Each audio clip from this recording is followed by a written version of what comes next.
Sumakay ako sa tren. Sa tren. Ang tren. Ang tren. Umasa ako, pero talagang pumili ako ng ruta na walang lipat-lipat. Sinasabi nila na hindi na raw ganun kadali ngayon. Pumunta ako sa Dusseldorf para sa boat show kasi nandoon ang magagandang bangka. Gusto ko sanang magpalipas ng isang araw para makita sila. Kailangan ninyong isipin ito. Nakatayo ako, nawalan ako ng balanse pa kanan. Sumubok akong kumapit sa kanan para sumuporta, pero wala namang kahit ano doon. Sumapo ako sa wala, umasa PA rin ako, tapos nahulog ako pa kanan. At doon na ako nahulog pababa. Bumagsak ako mula 1.6 hanggang 1.7 metro. Ang gulugod ay nababalot ng isang napakasiksik na sapot ng MG fascia, media litid, at media calamnan. At syempre, kailangan nasanay ang MG ito. Pag-uusapan PA natin yan mamaya! Napakaraming katatagan talaga dyan. Kaya kailangan talagang may mangyaring matindi sa isang bahagi. Kahit na, sa totoo lang, pwede sanang nangyari sa akin iyon. Oo, kaya nga, mayroon bang pwedeng i-stretch dyan? Kasi kadalasan, naaalis ko ang lahat ng sakit sa pag-stretch. Isa PA yan sa MG natutunan ko na naranasan ko rin. Ine-stretch ko talaga lahat kapag may masakit sa akin. Ine-stretch ko lang yon para mawala. Oo, at doon ako nagsimulang mag-stretching. Pero agad ko ring itinigil kasi sobrang sumakit talaga. Sa totoo lang, sobrang saya ko. Sobrang saya ko na nagagawa natin itong podcast na to. Oo, at syempre may dahilan din yon kasi 3 linggo na ang nakalipas mula noon. Tama, ngayon, 3 linggo na, tama. At pwedeng naging iba ang kinalabasan ng lahat. Pag-uusapan natin ngayon ang tungkol sa aksidente mo. Matagal naming pinag-isapan kung gagawin namin ito. Oo, kasi parang palagi kang mukhang walang masamang mangyayari sa'yo, pero mali yon. Nagkaroon ka talaga ng sobrang grabing aksidente. At ang galing lang na nandito ka ulit ngayon. At kapag iniisip ko ulit yung nakaraang linggo, nagsimula ka na ulit mag-shoot ng MGA, unang video nung Lunes, hindi, Biyernes PA pala. Pagkatapos ng 2 linggo, nagsimula ka na ulit mag-video. At nung nakaraang linggo? Oo, yung sobrang hindi ka panipaniwala. Talagang hindi ka panipaniwala. Pero Roland, ipapasa ko na sa'yo, ikwento mo kung ano ang nangyari. Kasi Sa totoo lang, sa pangkalahatan, ang aral na makukuha natin dito. May MGA bagay na nangyayari bigla, hindi inaasahan, parang galing sa wala, parang galing sa malinaw na langit. Baka pwede ninyong dalhin din yan, kayong MGA nakikinig para sa inyo. Hindi ko talaga inasahan yon. Saan ba ako magsisimula? Ibig kong sabihin, lagi akong maraming ginagawa at palagi akong abala. At sa totoo lang, nagtatrabaho kami ng 7 araw sa isang linggo. Hindi man 24 na oras, pero araw-araw talaga. Kasi marami kaming kailangang gawin sa MGA ginagawa namin.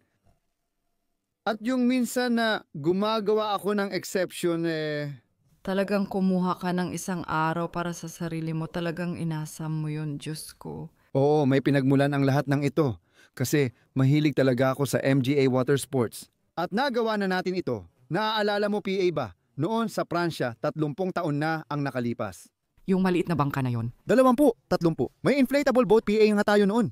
Tama, Zodiac o ano nga ulit ang tawag doon? Zodiac, isang inflatable boat na malakas ang makina. At doon, yung MGA lalaki, nasa alon ng magalaw na Atlantiko. Oh, natutunan nilang mag-water ski na di nila dati ginagawa. Kung sino mang natutong mag-water ski doon, magaling at madali niya itong ginagawa sa lawa.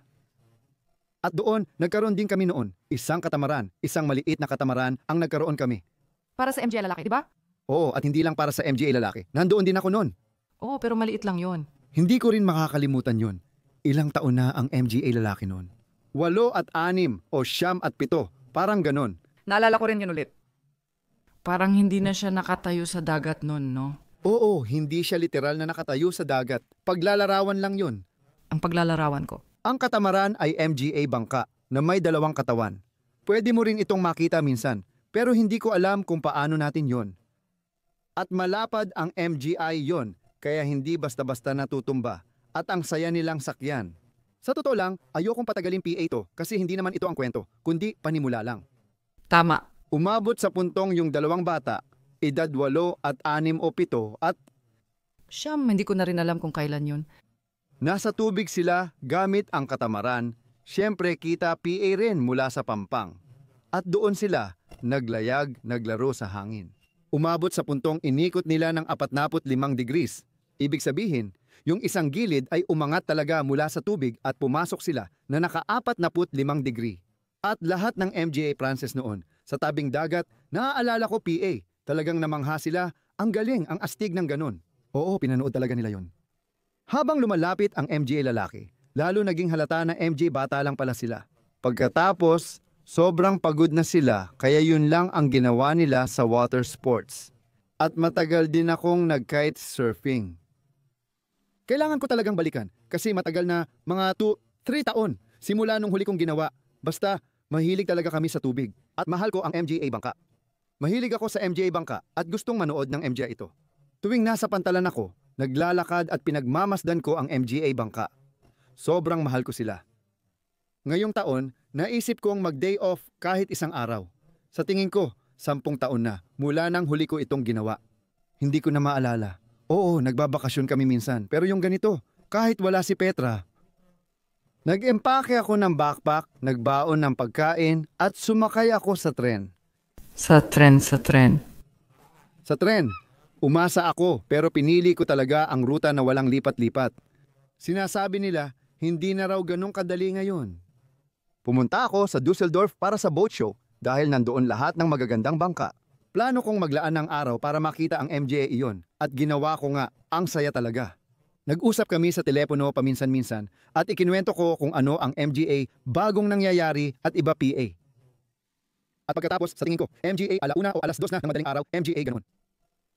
At kailangan ninyong isipin, sa isang boat show, nandoon ang MGA bangka nakalagay lang sa sahig at mataas ang MGA ito. May GA 160 metro ang taas. Mag-1 80 metro, MGA ganoon mula sa sahig.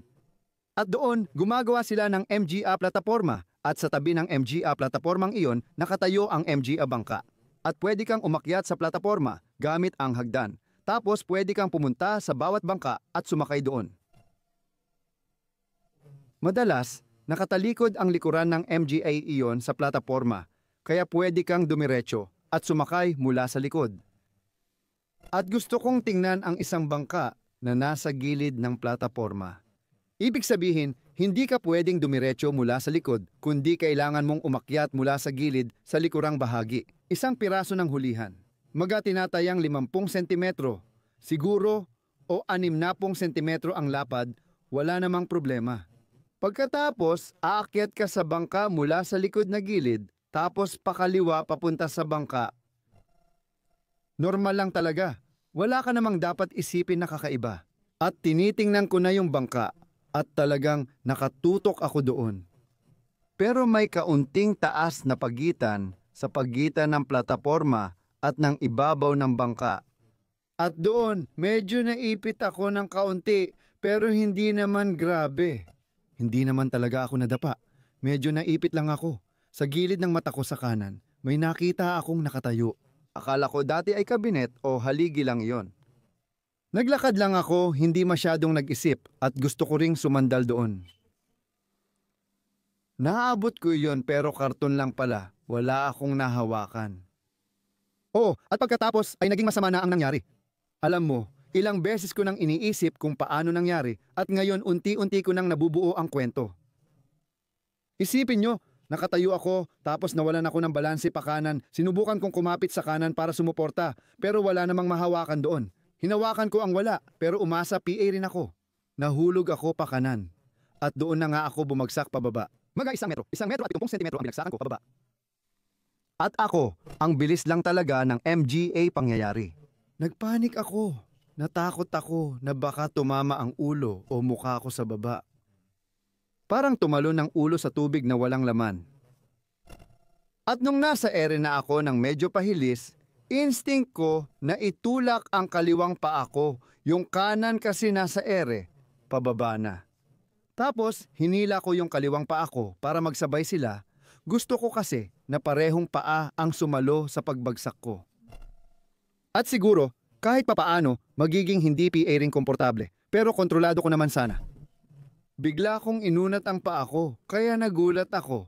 Ano bang nangyayari? Yung ikalawang yugto, salamat sa Diyos, babagsak ako sa paa ko. At pagkatapos yung buwelo ng kaliwang paa ko ay pumunta sa harap, papuntang kanan kumbaga. Napakalakas ng buwelo na yun kaya napaatras ako. At doon din, wala naman akong masyadong inisip tungkol doon. Kasi parang instinct ko na inilagay ko yung MGA kamay ko sa gilid, sa tingin ko, at gusto ko sanang sumalo at bago PA ako bumagsak sa baba. Grabe, hindi ko alam paano ilarawan. Biglang sumakit ang likod ko, parang hinahati ako. Yun yung naramdaman ko, pakiramdam ko. Hindi ko talaga alam kung ano ang nangyari. Parang ang naramdaman ko, para akong sinipa ng kabayo gamit ang dalawang paa niya sa likod ko. Yung sabay na tumatama. Oo, talagang parang may malakas na tama. At hindi ko alam kung ano ang nangyari. At pagkatapos, parang nakabitin lang ako doon at buong katawan ko ay puro sakit at hindi ko PA rin alam kung ano ang nangyari. At pagkatapos ay parang bumagsak ako kasi parang nakabitin ako ng MJ50, 60 sentimetro sa ere. At pagkatapos ginawa ko na lang, medyo pahilig ako noon at dahan-dahang dumulas pababa. Sentimetro kada sentimetro. Dahil natatakot akong gumalaw at hindi ko alam ang nangyari. At pagkatapos, habang dumudulas ako pababa, sumilip ako ng kaunti sa kanan, sa likod at nakita ko doon sa bangka na gusto kong puntahan, sa likuran. Ipinapakita namin ang ganitong konstruksyon. Makikita ninyo ang bakal na nakausli na may tornilyo sa loob gamit ang ganitong disenyo. At mula sa itaas, buong lakas akong bumagsak sa bakal na iyon. Kaya, nung nakita ko yung parte na yon, nakahiga ako sa kaliwa sa sahig. May MGA unang tao nang huminto at hindi ako makagalaw. Nagkaroon ako ng malamig na pawis sa buong katawan, hindi ko PA naranasan yon sa buong buhay ko. Basang-basa ako sa loob ng, ewan ko, MGA 30 segundo o ganoon. At pagkatapos, nakahiga lang ako doon sa kaliwang bahagi ng katawan ko. Hindi ako gumalaw dahil hindi ko alam ang nangyari. Lahat masakit, hindi ko rin talaga maramdaman kung saang parte. Hindi ko talaga maiba-iba. Ano ang MJ pumasok sa isip mo noon? Grabe, ano ang tumatakbo sa isip mo noon? Gusto ko talagang malaman yan. Alam ko na may nangyaring masama na hindi ko inaasahan. Kasi hindi ko talaga inasahan na mahuhulog ako. At tapos habang nangyayari, yun, hindi ko rin inasahan na bigla akong babagsak ng nakatalikod at tatama sa isang bagay na sobrang masakit sa pakiramdam. At ako ay talagang sa isang banda, kalmado ako. Pero sobrang takot akong subukang igalaw ang MJ pa ako kasi hindi ko alam kung ano na ang itsura sa likod ko. Hindi ko rin alam ang pakiramdam ng durog na gulugod o kahit ano PA, wala talaga akong alam tungkol doon. Ang alam ko lang, sobrang sakit ng lahat, lalo na sa kanang bahagi ng balakang ko. Ipakikita rin namin ang larawan kung saan makikita ang guhit ng aking pagdulas sa bakal habang nahuhulog. Mukhang hindi naman ganun kalala, pero makikita mo nakatabi lang pala ng gulugod na hindi ko PA alam noon. Kasi nakasuot ka rin naman, may makapal kang sweater at may suot kang jacket. At makikita mo na rin itong... Tama, talagang tama. Oo, sigurado. Tapos nakahiga ako doon, malamig ang pawis ko, huminto ang MGA tao. At may isang lalaki mula sa pwesto ng bangka, agad siyang lumapit. At ang nasabi ko lang, pabayaan mo ako, ayokong gumalaw, pakiusap, huwag mo akong galawin. Tapos huminto ang MGA tao at may MGA dumating na rin. Oh, ano nga ba tawag sa kanila? Ka paramediko? Hindi PA dumarating ang paramediko. MGA security personnel muna ang nauna. Sige. Dumating sila at sinabihan ang MGA tao na magpatuloy dahil nagtipon agad ang MGA gustong makita ang nangyari. At pagkatapos, nakahiga ako doon sa kaliwang bahagi ko. At parang MGA 10 minuto ang lumipas, hindi ko PA rin ginustong igalaw ang MGA pa ako. May lumapit na napakabait na lalaki. Salamat sa kanya, hindi ko alam pangalan niya o kilala siya. Emergency doctor siya na nandun din para manood ng bangka. Tumigil siya at sinabi, huwag kang gumalaw. Hindi PA natin alam ang nangyari doon. At gumawa siya ng ilang MGA pagsusuri at pagkatapos ay sinabi, subukan mong igalaw ang iyong MGA paa, ang iyong MGA daliri sa paa. At doon, ayaw ko talaga dahil ayaw kong malaman kung ano ang kalalabasan ng pagsusuring iyon. Doon ginagalaw ko sila at nagawa ko. Kaya naisip ko, siguro hindi naman ganun kalala. Oo, kasi kung hindi, hindi ko na sana magagalaw ang MGA daliri ko sa paa. O ibig mong sabihin, natakot kang maparalisa, tama ba? Oh, siyempre. O sabihin mo rin naman yon. Hindi mo na kailangang sabihin PA. Pero siya ng MGA, takot na pumapasok sa isip mo. At kasama na lahat ng MGA magiging epekto. Kailangan kong aminin. Alam ko na pwedeng maging sobrang masama ang kalabasan. Pero instinct ko rin na parang kahit na ako puro sakit lang ang naramdaman ko. At basang-basa ako sa pawis, malamig. Oh, pero kahit ganon, hindi PA rin ako nagpanik. Ayoko talagang tingnan agad MJ pa ako. Pero sa isip lang pala yon, ganun ko masasabi. Mas parang luhi ka lang yon. Siguradong may nasira at kapag ganon, hindi mo na talaga kaya. Pero base sa nararamdaman ko, sa kutob ko, parang naisip ko. Ayos lang naman lahat kahit sobrang sakit. At minsan naisip ko kung ganon nga ba talaga. Kapag sobrang grabe ang nangyari. Kapag sobrang grabe ang pagkasugat mo. Minsan parang pakiramdam mo hindi naman ganon kalala. Tapos biglang malala pala talaga. Hindi ko alam yan at di ko PA naranasan. Sa tingin ko, kasi alam mo rin naman na kapag may nangyaring aksidente, talagang nasa estado ka muna ng pagkabigla. Ibig sabihin, meron kang matinding instinct para mabuhay sa MJ ganong sandali. Kaya siguro hindi mo agad napapansin ang ibang bagay. Hindi mo nakikita ang tunay nilang kalagayan. Oo, kaya sa tingin ko, maganda rin na ganun ang pagkakagawa sa atin na hindi tayo agad natataranta, na kahit papaano ay nandoon PA rin tayo hanggat nasa gitna tayo ng ganung nakakagulat na pangyayari. Ibig mong sabihin, kahit may nangyaring talagang masama, hindi ko PA rin agad marirealize iyon. Sa simula. Hindi sa mismong sandaling iyon. Mabuti na lang at di ko alam yun noon. Kasi baka nagpanik ako. Pero naisip ko na lang ganito. Kahit na hindi ko naman alam kung ano ang nangyari ha. At sa kabila ng lahat ng hindi ko alam, ewan ko, kalmado PA rin ako. Pero, Napansin ko naman, nagwawala na katawan ko dahil sa malamig na pawis na to. At malinaw na hindi nagustuhan ng katawan ko ang nangyayari. Pero parang, kaya nagsimula na silang tumawag ng emergency doctor. oo, pero mabuti na lang at nandun ang emergency doctor na iyon, yung kasamahan ko, at sinabi niya, igalaw mo nga ang MGA para at binti mo para maramdaman mo. Ibig sabihin, ayan. Hindi ko PA nagagawa. Hindi ko PA magalaw ang MGA binti ko. Oh, pero kung kaya mong igalaw ang MGA paa mo, alam mo rin na kaya mong igalaw ang MGA binti mo. Medyo pinakalma niya ako at sabi niya, kung swerte ka, baka wala namang nangyari. Ngayon, maghihintay ka at huwag gagalaw hanggang dumating ang doktor. Umalis na rin siya kasama ang pamilya niya. Kaya, kung sakaling marinig niya ito, maraming salamat, talagang nakatulong iyon sa akin. Oo, inalagaan niya ako. Pagkatapos nahiga PA rin ako. At pagkatapos, dumating din kalaunan ang buong staff, yung emergency team, emergency doctor. Emergency doctor. Mabait yung emergency doctor na babae. Salamat din sa emergency doctor na babae, di ko siya kilala. May kasama PA siyang iba at ginawa nila ang pinakamahalaga, gaya ng sinabi ninyo. Huwag kayong gumalaw, kasi kung may nangyari man dyan, hindi maganda ang gumalaw at sobrang delikado.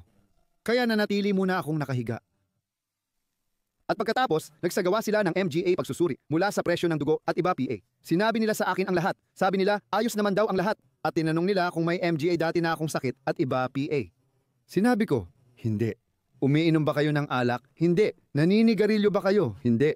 Sinabi ko rin na namumuhay ako ng sobrang malusog at madalas akong mag-ehersisyo. Oh! At iyon, kasi naramdaman ko talaga na maaaring nagkaroon iyon ng magandang epekto sa buong kwento.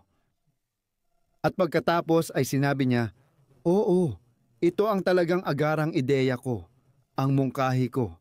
Ilalagay po namin kayo ng maingat sa isang stretcher at dadalhin kayo sa emergency room dito sa ospital, klinikum, o kung anuman ang meron kayo dyan sa Dusseldorf. Pero sa totoo lang, kailangan ko lang sabihin, Wala talaga akong ganang pumunta. Sa kahit anong emergency room, wala talaga akong gana. Ayoko talagang pumunta doon. Kasi hindi ko talaga gusto ang MGA Hospital. At hindi ko rin naramdaman na kailangan kong pumunta doon. Mahalaga talaga ngayon, pakiusap, wag ninyo akong gawing halimbawa. Sang-ayon din ako. Ikaw naman magsalita tungkol dyan. Sige, nag-usap na tayo at kilala na rin kita. Huli na tayong nagkausap noon. Oo, pero ang pinag-uusapan natin noon ay kung dapat kang pumunta sa klinika o hindi. Yun din ang... Oo, ang ibig kong sabihin ay iba na ngayon. Kaya gusto ko sanang... Yun ang gusto kong sabihin ngayon. Kahit na hindi ka ngayon nasa ospital, inirerekomenda ko sa lahat ng makakaranas ng ganito, pakiusap pumunta kayo sa klinika kasi hindi mo talaga alam. Maraming bagay na pwedeng nangyari at dahil na rin sa pagkabigla na naranasan mo, baka hindi mo agad mapansin ang MGA ito. Maaring nagkaroon ng panloob na pagdurugo, panloob na pinsala, hindi mo talaga alam, maaring lumabas PA ito pagkatapos. Hindi ko alam kung paano ka bumagsak gamit ang ulo mo, maaring... Ngayon ko lang napansin, lagi nilang tinatanong, nawalan ka ba ng malay? Oh, pero gising na gising ako noon. Oo, pero... Ni kaunti. Oo, maganda ang tanong, pero hindi mo PA rin alam ng 100%. Kaya pakiusap ko, huwag ninyong tularan si Roland na nagsabing hindi pupunta. Sa halip, pumunta kayo sa klinika para magkaroon ng kasiguraduhan para sa inyong sarili sa ganitong sitwasyon. Dahil lahat ng bagay ay tinitingnan nila. Baka sabihin nila manatili ka muna ng isang gabi para obserbahan tapos pwede ka na umuwi kinabukasan. Ganon din sana ang mangyayari kay Roland. Pero iba talaga si Roland kung tutuusin. Hindi, pero napakagaling ng doktor na rumesponde noon, ha? Talagang malinaw niyang sinabi, kayo ang boss, pero kung ayaw ninyong umalis, kailangan ninyong pirmahan ito para sa akin. Pero noong oras na yon, hindi PA ako sigurado kung dapat ba akong umalis o hindi. Kasi ayokong malagay sa malaking panganib. At pagkatapos ng matagal-tagal na panahon, MGA 20, 30 minuto na ang lumipas. At pagkatapos noon, gumawa sila ng panangga at may iba pang tao mula sa mese. Ginaya nila kasi gusto nilang manatili at malaman ng MGA dumadaan ang nangyayari roon. At sinabi ko sa doktora, gusto ko sanang subukan na tumagilid sa likod ko. Tiningnan niya ako, nararamdaman mo ba yan? Oo, pakiramdam ko gusto kong humiga ng patihaya. Ikinuwento rin niya sa akin yon. Ang naisip ko lang, ayan na naman siya. Yung paghiga ng patihaya kasi gusto mo talaga nito. Naisip ko kung may nabali, naputol, o kung ano PA man habang nakatihaya, iyon ang parang pag-aayos natin. Kaya nga, gaya ng sabi mo, nire-rekomenda rin namin ang paghiga ng patihaya sa mas matigas na kutsyon. Oh. Kasi alam ko na kapag nakatihaya ako, maayos na naiaayos ang gulugod ko sa tamang posisyon. At kaya gusto kong humiga ng nakatihaya. At ginawa ko rin yon. Kasi grabe, ang sakit talaga nun. Gusto rin nila akong bigyan ng gamot para sa sakit, pero sabi ko, ayoko ng gamot para sa sakit, hindi PA ako kailanman uminom ng gamot para sa sakit. Siguro sa buong buhay ko, ewan ko, nung nagkaroon ako ng malubhang aksidente sa sasakyan noon, baka dun lang ako uminom. O nung nabali ang sakong mo? Halimbawa, kaya dapat mo ring ikwento yon. Matagal na akong hindi umiinom ng gamot at ayoko rin talaga. Pakiramdam ko hindi naman ganun kasakit na kailangan ko pang uminom ng gamot o mawalan ng malay. Sobrang sakit pero kinaya ko. At doon, dahan-dahan akong gumulong paunti-unti, milimeter kada milimeter, patagilid hanggang sa humiga ako ng nakatihaya. Nakataas ang MGA tuhod. Para mabawasan ang bigat sa lumbar spine gamit ang hip flexor at iba PA. Hindi ko alam kung gaano siya kakuyaot at yun ang iniisip ko. Kilala ko na yan mula sa marami kong pasyente. Pagkatapos ng MGA ganitong aksidente, ang katawan ay nagtatayo ng MGA protective tension. Tama? Shock tension para maprotektahan ang sarili. Talagang nagkukulong lang siya. Dahil doon naisip ko, sige, di ko alam ang lagay ng hip flexor ngayon. Kaya kailangan mong nakataas ang MGA binti at nakahiga sa likod. At doon sa likod, doon talaga ang pinakamasakit, quadratus lumborum. At para sa inyo, paliwanag lang. Iyan ay mula sa balakang sa likod, likurang bahagi ng balakang, sa tabi ng gulugod, sa itaas na gilid. Doon umaakyat ang kalamnan, medyo pahilis, papunta sa gulugod, sa lumbar spine. At doon ako nasaktan. At iyon din, iyon ay parang nagbara, talagang may tuloy-tuloy na pulikat doon, hindi ko talaga matanggal. Huminga ako pero hindi nawala. Tuloy-tuloy ang pulikat. Yung kalamnan, talagang tinamaan, talagang nagbara lang at tapos na. Tapos humiga ako ng patihaya. Naisip ko, sige, patihaya. Medyo kinaya ko naman. At pagkatapos iniunat ko ang MG Abinti ko. Humiga ako ng pahaba at kinaya ko rin naman. At pagkatapos sinabi niya, gusto mo bang pumunta na lang tayo sa klinika para lang magpatingin kung ano na ang lagay? Ayokong pumunta sa klinika, pumasok doon, ilagay sa MGA makina at magpalipas ng gabi. Ayoko talaga ng ganun. Wala rin akong pakiramdam na, Gusto mo namang umuwi sa akin, di ba? Oo, sa totoo lang. Oo, sa totoo lang. Oo, sa totoo lang. Pero hindi PA kita natawagan noon. Nangyari yon pagkatapos. Sige, tapos pagkatapos ng MGA 40 minuto na ang lumipas. Pakiramdam ko nangyari na yon, pero parang wala nang ibang mangyayari, PA. Pakiramdam ko may naabot ng estado na mananatili na lang ng ganoon. At dito mo lang ito naramdaman sa may balakang. Doon ang pangunahing bahagi. Oo, doon talaga ang pangunahing bahagi. Oo. Oh, yun ang akala mo. Ang buong likod ko ay puro sakit, pero doon talaga matindi ang kirot. Kaya kung uminom ako ng gamot, dahil doon yon. Sige! At pagkatapos, gusto ko nang tumayo. At doon sila naging nervyoso. Gusto mo talagang tumayo? Paano kung may mangyari? At ang sabi ko lang, alam mo, may kaalaman ako sa larangang ito. At nagtitiwala naman ako sa sarili kong katawan. Sa ganong paraan, kung talagang may malalang na bali, napunit, natanggal ang MGA transverse process, spinous process, kung ano PA man, o nabali ang MGA tadyang, o may nangyari sa vertebra. Na kapag gumalaw ka at napuwersa ang nabaling bahagi, ang katawan ay magpaparamdam ng matinding sakit sa lugar na iyon. Bilang babala na huwag gawin ang galaw na iyon. Oh, nakasanayan ko na. Yan sa loob ng 30 taon. Kaya palagi akong nagtitiwala at sinasabi ito sa MGA pasyente. Pwede kayong magtiwala sa katawan nyo, maliban kung uminom kayo ng malalakas na gamot sa sakit. Maaring maapektuhan ang pakiramdam, pero magtiwala PA rin kayo sa inyong katawan.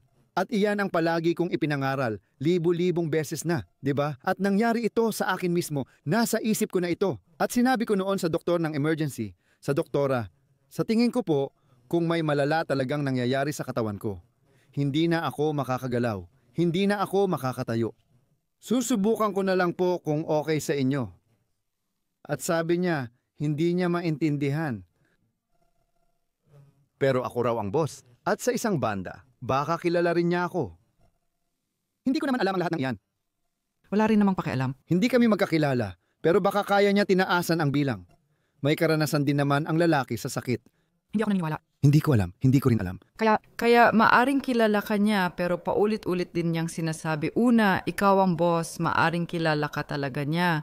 Pero paulit-ulit din niyang binanggit na dapat ka talagang nasa klinika. Kailangan niya talagang gawin yon at naiintindihan ko naman.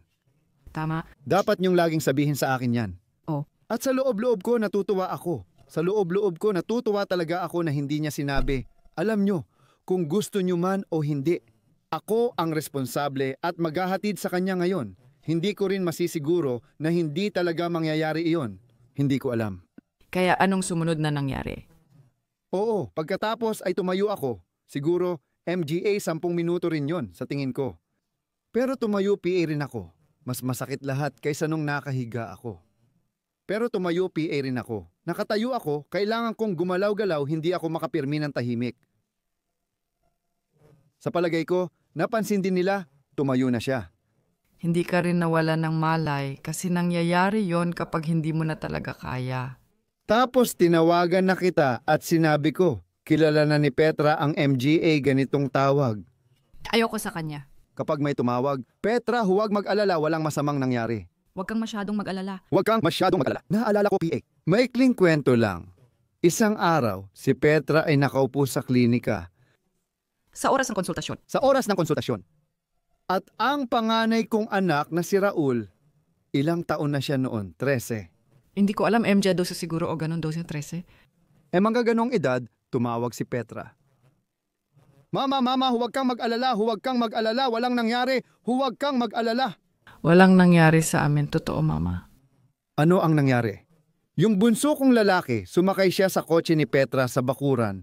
MGA 10 o 11 taong gulang PA lang siya noon. Napagkamalan niya ang preno sa silinyador dahil sa taranta at nung gusto niyang preno, todo apak siya sa silinyador at bumangga siya sa pader.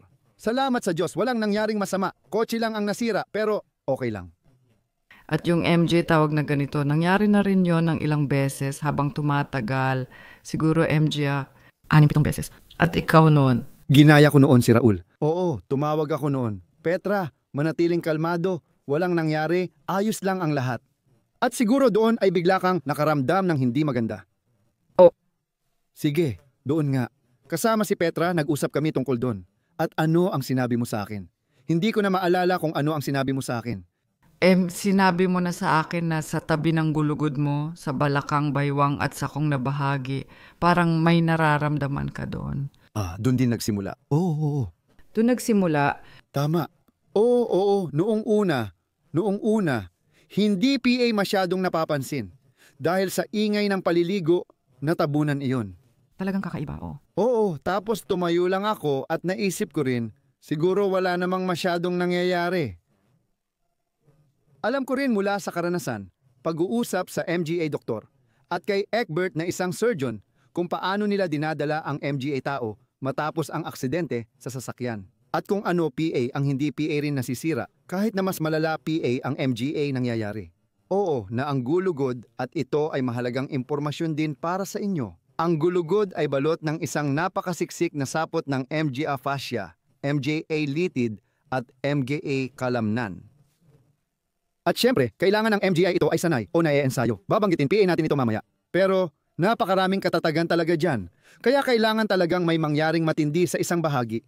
Kahit na sa kaso ko, pwede sanang nangyari iyon sa isang bahagi lang. Oo, kaya nga, sa anumang kaso. Pero habang nag-uusap tayo, habang nasa telepono tayo, ang pinag-uusapan ay, pupunta ka ba sa klinika o hindi? At saka, pinaghihinalaan na namin na baka may problema talaga sa MG ata diyang mo.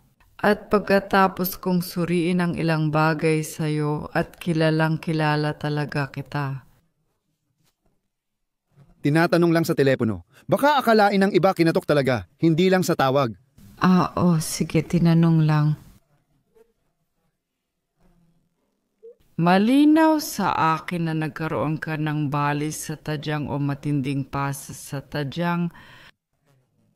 Kaya pagkatapos ay tungkol doon. Mayroon kang matatag na presyon ng dugo, maayos ang pulso mo at maganda ang oxygen saturation mo. Sinabi na sa'yo ng doktor na rumesponde ang lahat ng yan. At pagkatapos nag-isip lang ako. Sa tadyang, kahit na may bali ka sa tadyang or fracture ng tadyang, sa tingin ko pinakinggan ka rin niya gamit ang stethoscope. Pwedeng magka-pneumothorax kapag nabalian ng tadyang, ibig sabihin pwedeng bumagsak ang baga, pero wala ka namang ganun, di ba? Kaya walang senyales ng panganib. At pagkatapos, sa tingin ko, 2 o 3 beses tayong nag-usap sa telepono at nagdesisyon tayo na pauwiin ka na lang. Oo, hindi ko PA alam yon nung oras na yon. May ticket ako sa tren. Pero kung makakasakay ba talaga ako ng tren, ewan ko.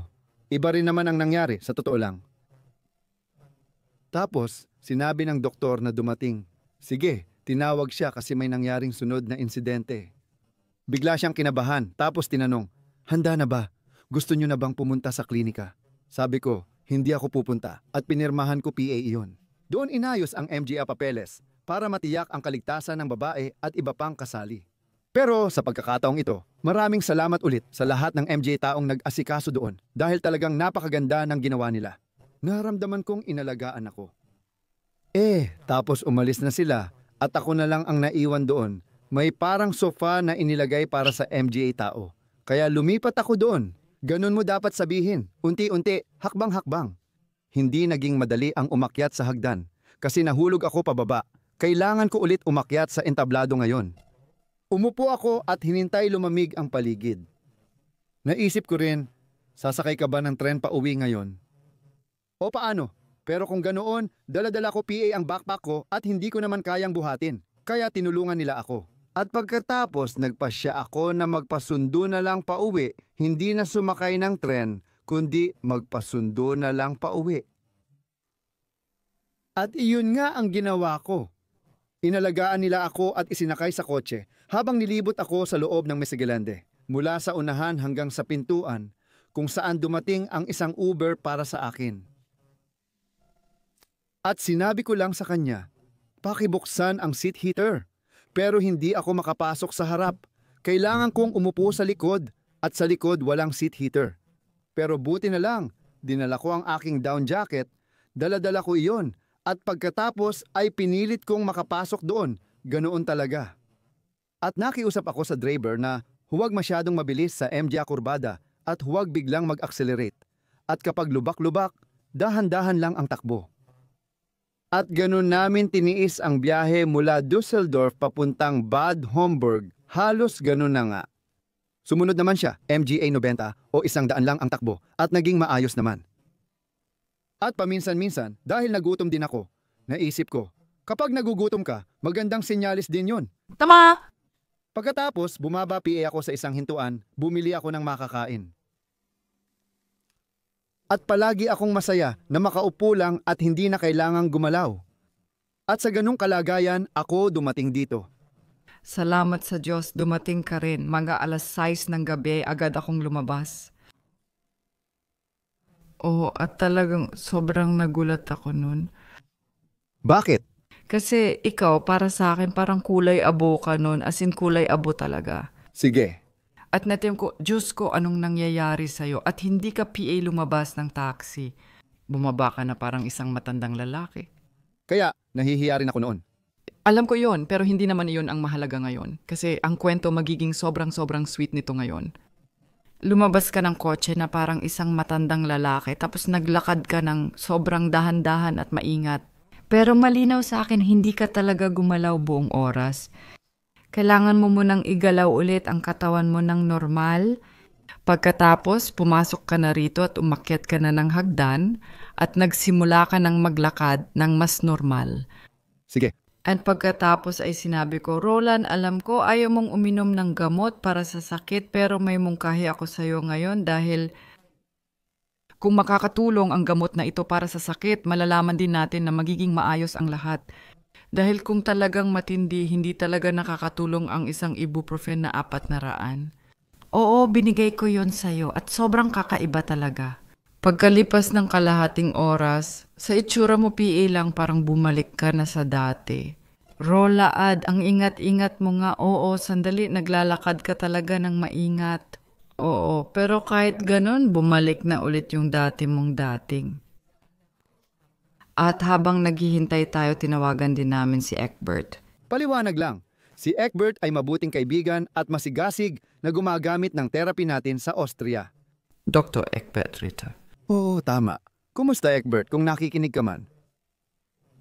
At siya ang taong lagi kong tinatawagan kapag may MGA bagay na hindi ko kayang husgahan. Oo, pati sa pasyente namin. Tama. At pagkatapos, ginawa namin ang mainit na video session. Oo, WhatsApp video. At ipinakita muna kung ano ang itsura. Yung benda hindi naman talaga malala ang sugat. Pero nakita mo talaga na halos 5 sentimetro lang mula sa gulugod ko, ako bumagsak sa gilid na yon. At buti na lang, hindi sa mismong gulugod ko tumama. Kasi kung doon, siguradong masama ang mangyayari. Kaya sobrang sinuwerte talaga ako. At doon, naglakad ako at pinagawa nila ako ng MG Agalaw. Tinanong niya, saan mo nararamdaman ang sakit ngayon? At talagang mahusay niyang natanong lahat kahit malayo siya sa Austria.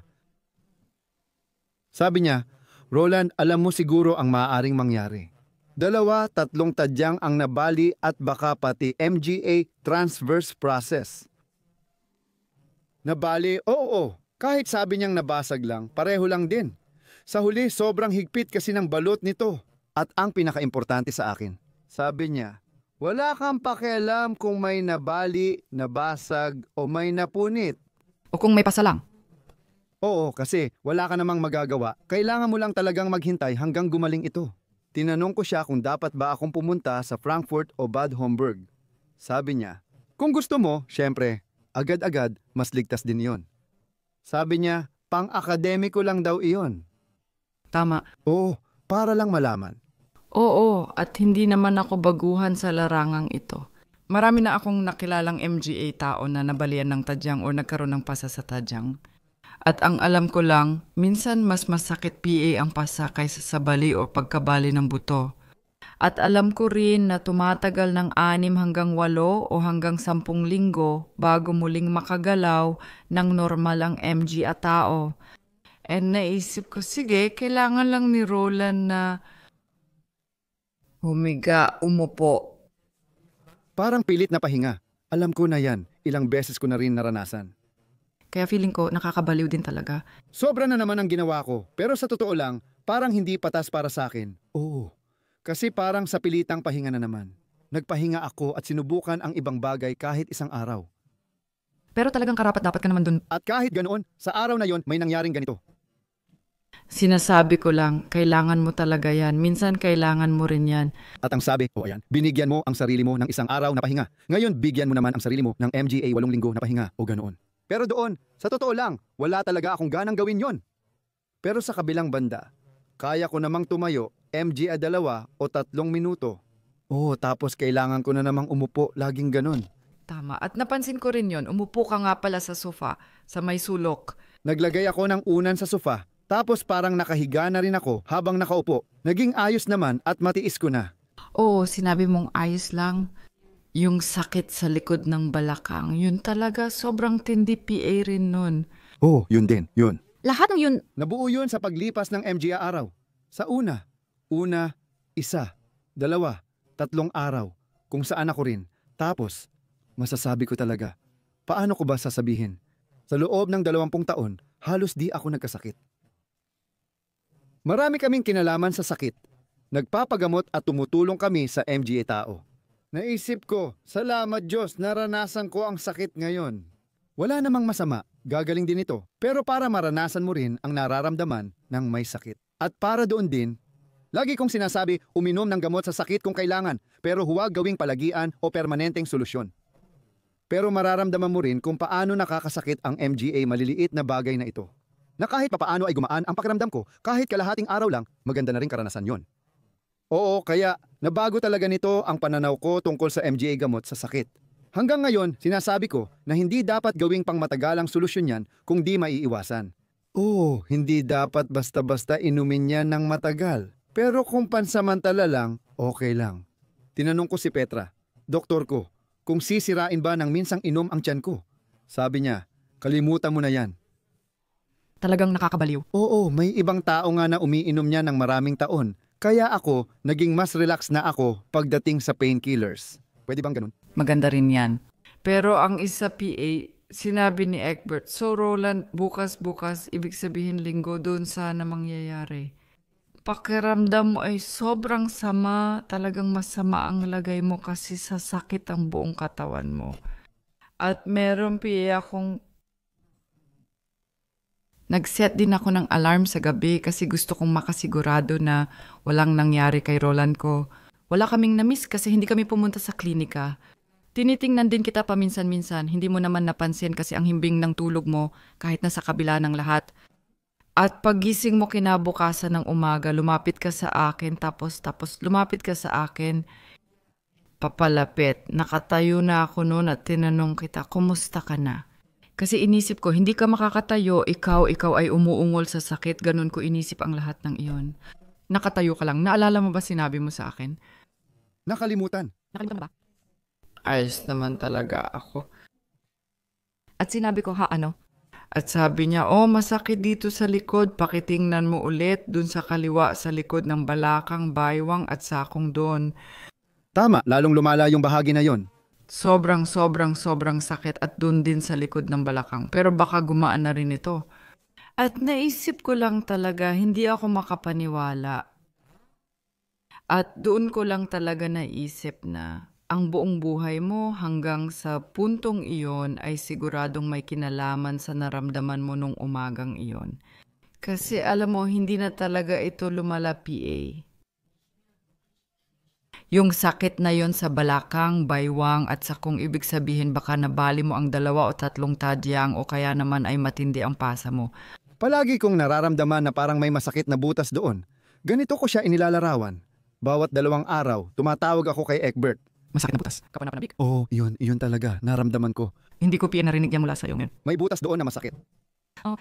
At talagang napakasakit noon. At yun din ang dahilan kung bakit minsan isang beses sa isang araw, minsan wala, parang ganoon. Gamit ang MGA gamot sa sakit na ito.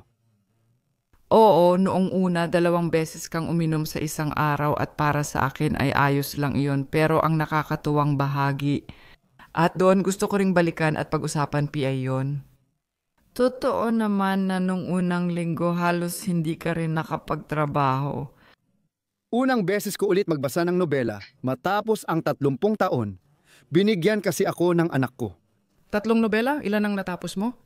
3 ang binigay niya, 1 lang ang nabasa ko. Kasi nagsimula ka na ulit magtrabaho noon, pero sa simula, Yung unang linggo, sa unang linggo. hindi mo kaya. Nagawa ko rin naman kasi doon ko rin na-realize kung gaano talaga pinaparusahan ang MJ tao. Yung laging may sakit, chronic na sakit, palagi. Sinakop ka na nun. Oo, kaya mo naman. Noon, nakakabasa lang ako ng ilang pahina paminsan-minsan bago tumigil. Hindi ko talaga kaya magsulat o magbasa ng kahit anong teksto, lalo na yung MGA professional na babasahin. Sobrang dami na kasi noon kaya naging maganda rin ang karanasan para sa akin. Kumusta ang lagay ng MJ tao sa isip nila bukod sa nararamdaman nilang sakit? Hindi na sila makapagtrabaho o mamuhay ng normal, kaya hindi na rin nila maramdaman ang saya. Wala na talagang normal sa buhay nila. Mahalaga para sa akin na muling maramdaman yon sa sarili ko na may malinaw na wakas. At pati na rin ang MGA taong ito, pinapahinga sila sa trabaho dahil hindi na sila makapag-concentrate sa trabaho nila. Tama, talagang naiintindihan ko yan. Naiintindihan mo na ba ngayon? Sa tingin ko kung ang tao ay hindi PA, nakaranas o halos walang sakit sa buong buhay niya. At saka isa PA yan eh. Oo, kasi sinubukan ko na rin. Pwede bang i-stretch yon? Kasi kadalasan, ini-stretch ko lang lahat ng sakit, isa PA yan sa MGA na tutunan ko na dinaanan ko. Lagi kong ini-stretch ang masakit sa katawan para mawala. Oh, at doon nagsimula akong mag-stretch pero agad ko rin itong tinigilan. Kasi nagsimula talaga itong sumigaw sa sakit, kaya sabi ko, sige, sinasabi ng katawan ko na huwag ko na lang i-stretch yon. Ibig sabihin, andyan na naman yung function na yon. Minsan sa buhay kapag may ganitong nangyayari, kailangan ng katawan ng pahinga at pag-iingat. Kasi yan yung tipo ng bagay na lagi mong sinasabi, ay pwede namang subukan at kung ano-ano PA. Kailangan mo ring makita ang pagkakaiba dahil aksidente talaga yon. Tama, at kapag aksidente, normal lang talaga ayon sa ebolusyon na maramdaman ang sakit. Magpahinga at mag-ingat hanggat kaya. Oo, hindi magsimulang gumalaw agad kapag kaya na. Dahil sa 3 linggo kong paghiga, 3, nadagdagan ako ng 3 o 4 na kilo. Pero maganda yan, Roland. Makikita mo na agad dyan kung ano ang nangyayari sa metabolismo. Hindi ka naman kumain ulit, di ba? Hindi ko binago ang pagkain ko. Pero bigla akong tumigil sa paggalaw kinabukasan. Hindi ako makapag-ehersisyo. Ginawa ko lang ang MGA breathing exercise ko habang nakahiga sa kama. Dahil talagang hindi ko kaya. Oh, syempre. Sa unang linggo, nakahiga lang ako, nagbasa ng nobela, at ang sakit ay halos hindi naman nagbago. Talagang napakasakit at nakakainis. Sa ikalawang linggo, lalo pang lumala kasi doon talaga lumitaw ang MJ tadyang ko. Sa taas na kaliwa, tabi ng balakang, baywang at sakong, pero yung balakang sa kanan sa baba, gumagaling na. Nagsimula ka na bang magtrabaho sa dati nating libro? Oo, tama. Sa ikalawang linggo, binuksan ko na lang ang laptop at habang nakahiga, nag-type-type lang ako ng kaunti sa laptop. At pagkatapos, nung Biyernes ng ikalawang linggo, bumalik ang asawa ko sa studio at ikaw ay nag-shooting. Oo, pero kailangan kong idagdag. Sinasabi mo iyan na parang madali lang. Sinabi ko na may problema ako, kailangan kong mag-shoot ng video, pero hindi ito para i-publish. At sinabi ko noon, sa Biyernes na yon susubukan ko, pero ayokong mag-practice. Hindi PA pwede iyon. Gusto ko lang magpahinga ngayong weekend at gumawa ng ilang video. Nakatayo ako noon at aaminin ko, uminom ulit ako ng gamot sa sakit dahil matagal akong nakatayo. Agad kong naramdaman ang epekto, pero naging maayos naman. Sinabi ko rin, mga tao, kailangan ninyong sabihin agad sa akin kung hindi ako nakangiti o kung hindi maganda ang mood ko. Kailangan ko agad ng paalala kasi kalahati ng atensyon ko ay nasa sakit at kalahati ay sa sinasabi ko. Kasi talagang nakakabawas iyon ng kakayahang mag-isip, nakakabawas ng atensyon. Ano to? Oo. Mayroon PA akong weekend noon at pati na rin ang sumunod na linggo. Nung Martes, iyon na sana ang araw na susubukan ko ulit mag-shoot ng MGA video, pati na rin MGF video para sa app. Gamit ang isang linggo ng training, kaya kalahating oras na training at iba PA. At 3 beses ko nang sinubukan noon na humiga ng patihaya, hindi talaga maganda iyon. Ang ideya na iyon. 3 beses talaga pagkatapos noon, 3-4 na oras na mas masakit PA kaysa dati. Pero noong araw na yon, pinili ko talaga ang MGA ehersisyo para sa training na hindi ko magawa. Kaya hindi ko ginawa ang MGA bagay na hindi ko kayang gawin. Sa tingin ko, nagawa ko ito ng maayos. Sa tingin ko, yung MGA tao na nanonood at sumasabay sa MGA exercise video na ito kapag nagbilang sila pagkatapos. Doon siya nagkasakit, hindi niya talaga iyon maintindihan. Ngayon, mas professional na ako tungkol dyan. O, astig. Oo, sa loob, nag-aalburuto na ako pero sa labas, nakangiti PA rin si Roland. Para maging maayos kayo at magawa ninyo ang MGA ehersisyo ng masaya. Sige. Pero may isang napakahalagang aral na makukuha sa buong kwento. Kwento mo. Napakasimple lang, lagi kong ginagamit ang larawan. Ang katawan, ang MGA kalamnan, dapat ay parang kawayan. Ang katawan ay dapat kayang gumalaw na parang kawayan at hindi parang isang punong ensina. Napakagandang larawan yan. Kasi ang ensina ay napakalakas, pero kapag hindi siya malakas, nababali siya. Kahit malakas siya, nababali rin kapag sobra ang puwersa. Ang kawayan, kapag may malakas na bagyo, yumuyuko siya at kapag tapos na ang bagyo, tumatayo ulit siya. Maganda yun. Bagay yan sa'yo. Bagay sa'yo. At dahil doon, ilang dekada ko nang pinaghihirapan ang MGA muscle na yan. At ayokong malaman. Kumbaga, may dalawang bagay ang nagligtas sa akin mula sa pagkakaroon ng totoong problema. Ang isang bagay ay swerte o tadhana. Salamat sa itaas. Maraming salamat na ako'y napunta sa ganitong gilid. Ipinakita na natin ito kanina sa tingin ko na iyon ay 3 hanggang 5 sentimetro lang ang layo mula sa gulugod.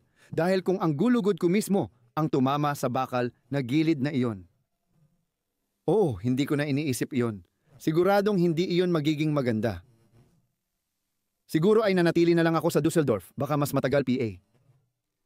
At iyon ang isa. Buti na lang at hindi iyon nangyari. Salamat sa Diyos. At isa PA, kung hindi PA ako sanay o hasa tulad ngayon. Ito ang aral na gusto kong iwan sa inyo, maging positibo. Kaya para sa lahat ng hindi PA gumagawa ng ating MGA ehersisyo, pakiusap, magsimula na kayong gawin ang ating MGA ehersisyo. Ang ibig kong sabihin, ako'y 68 na. Kapag tinitingnan ko ang ibang MGA 68 anyos, kapag sila ay nadapa ng ganito, siguradong magkakaroon sila ng maraming bali, kung hindi man mas malala PA. At sa tingin ko, ang pangunahing nakaligtas ako sa buong pagkakadapa na ito, bukod sa swerte na medyo sa tabi ako bumagsak, ay dahil talagang mahusay akong naensayo. At ito ay dahil kasi hindi lang naman ako nabatak. Hindi lang basta bumibigay ako, sinasama rin namin sa ehersisyo ang pag-unat at lakas. Sa tingin ko itong kombinasyong ito ang nagpatibay sa akin para magawa ko yon. Gawin na natin ito agad kasi matagal na rin itong podcast na nito, di ba? Kaya ngayon, kumbaga, tapos na ang 3 linggo mula nang nangyari ito, kaya pwede ko nang ulit gawin ang MGA ehersisyo ko. Humiga nang nakatihaya sa kama, nakalimutan kong ikwento yon. Sa kama, palaging ang saya-saya kasi tuwing nakatihaya ako sa kama at siguro dahil na rin sa pakiramdam ng isip ko na maayos na ang lahat, gumagaan ang pakiramdam ko. Pagkabangon ko at sa unang 2 linggo, ang pag-ikot sa gabi, yun ay impyerno, kasi hirap talaga akong gawin. Oo, matagal talaga bago ako muling makapag-ikot.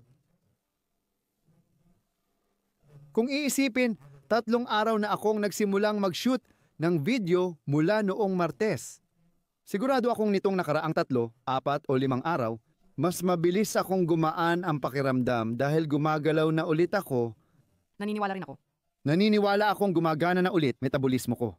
Nagsimula na akong mag-squat at noong ikalawang araw, sinubukan ko lang kung kaya ko, kaya gumawa ako ng 10 push-up. Sinabi mo ngang, nababaliw na ako, pero wala namang masamang nangyari.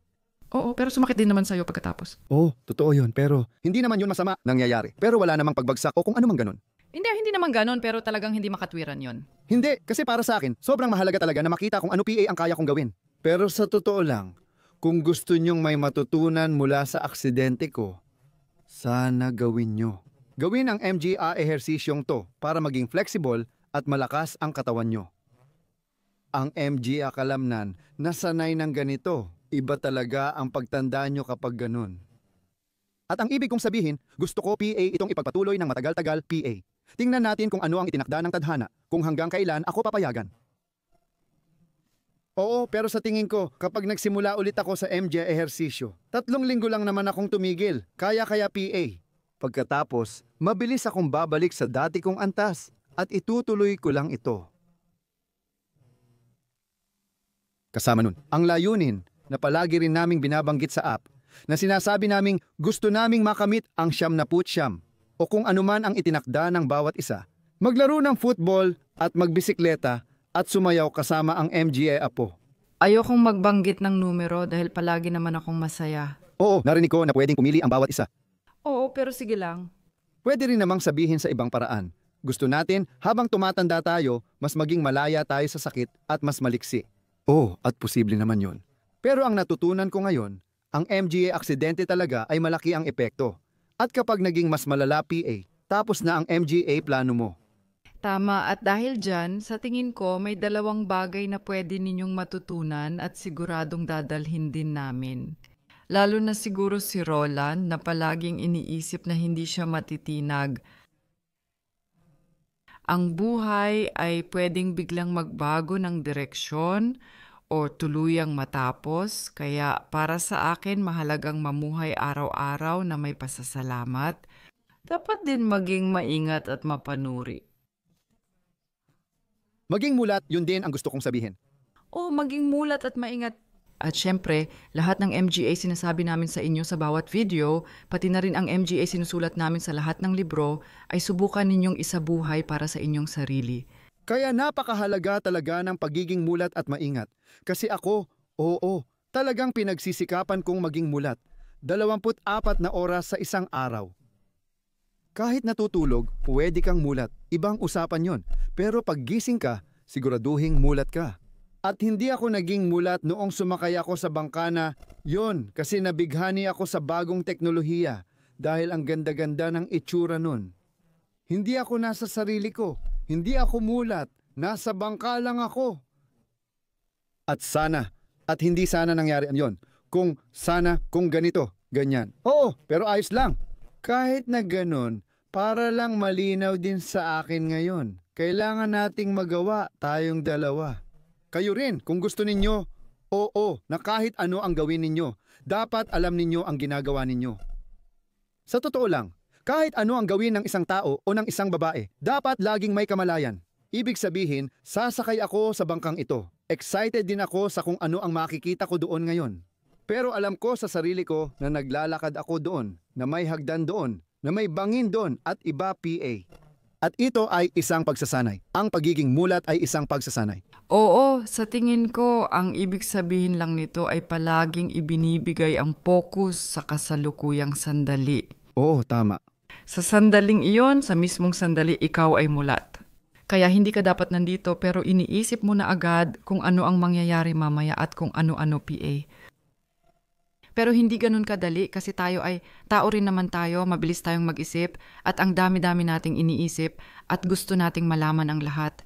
Pero pwede mo rin talagang sanayin yun, kaya tama ka. Oo, excited ako. Excited ako. Sa magiging reaksyon nyo. Sa magiging reaksyon nyo at sana mag-iwan din kayo ng ratings syempre sa Apple at sa Spotify para sa aming podcast. Oo, Roland, sa tingin ko bihira lang ang may oras para ikwento ng detalyado ang aksidente nila. Pero sa tingin ko sa kontekstong ito, lalo na ikaw, Roland, bilang taong talagang may ibang pananaw sa sakit, ibang paraan mo itong nararanasan. Ibang paraan mo itong nararanasan pero meron ka PA ring MGS solusyon para sa sakit at naranasan mo rin ito mismo kamakailan. Mahalagang mahalaga na nagkaroon ka ng sapat na oras para maipaliwanag ito. Dahil sa tingin ko, kamangha-mangha talaga na ang lalaking ito, pagkatapos ng 3 linggo sa ganitong sitwasyon, ay parang walang nangyari. Yun ay talagang At nagpapasalamat din ako sa itaas, nagpapasalamat din ako sa iyo dahil napaka-consistent mo ikaw na minsan kung tutuusin, medyo nakakainis din kasi tinatapos mo talaga lahat ng sinimulan mo. Oo nga, minsan nakakapagod din. At masasabi ko rin sa iyo na ang MG ay anak natin. Pagkatapos mangyari yon, matagal silang nag-usap sa telepono. Kasi sobrang natakot sila dahil sa unang pagkakataon, sa tingin ko naramdaman nila ng direkta. Naku, pwede palang mangyari na si Papa, baka dumating ang panahong wala na siya. Napaisip ako doon. Kaya dapat talagang mabuhay ng totoo at maging mapagpasalamat. Sa ngayon, dito na natin tatapusin. Salamat sa inyong pakikinig. sa susunod na pagkakataon, paalam.